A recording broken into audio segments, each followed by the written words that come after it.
And that's it. Thanks so much, David.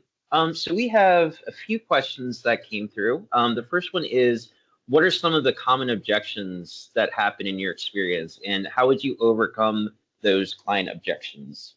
Well, one of the common ones you're going to get is I can't afford it.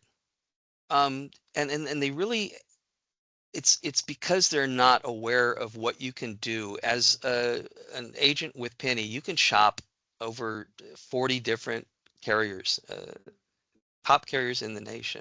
You can do a quick health questionnaire with them and find them the best rates and get them the proper coverage. Like I said, they might not even be aware that they signed up for some MPI or maybe were offered it, and that was super easy, but it actually cost more than what you can do for them. And you can customize it to their needs, to their budget. You can reverse engineer it to their budget and say, here's what you can do with what you want to spend. And it's surprisingly affordable. It really is. I think, what was it, $16 a month for $250,000 coverage on a 32-year-old healthy female. So that's probably the most common one. They think they can't afford it, but you can show them different. The next question is, what types of clients benefit most from the combo? Young families, middle income, high earners?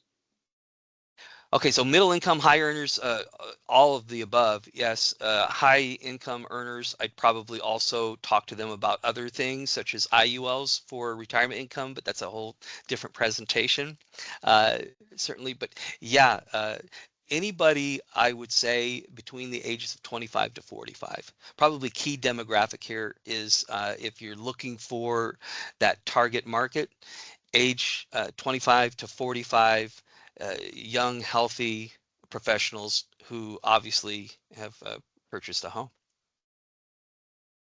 And the last question that came through is, how do I pivot if the client says, once the house is paid off, I don't need insurance anymore?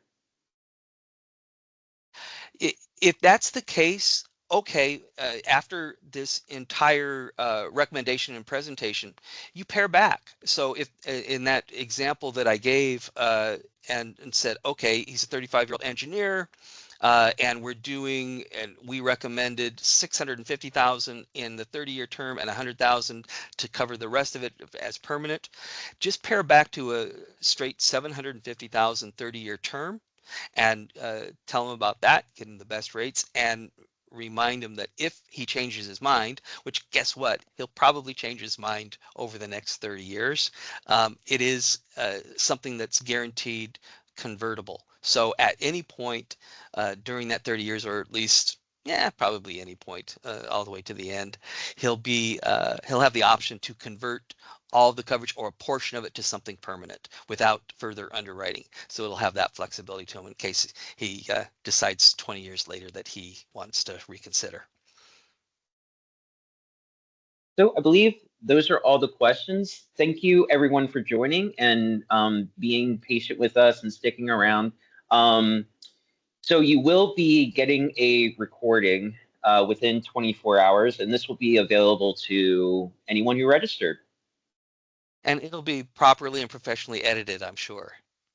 Absolutely. Thank you, Chris. Absolutely. Yep. All right. Thank you so much, guys. I appreciate it. Apologies for the computer glitches. It does happen sometimes, but I appreciate you sticking around.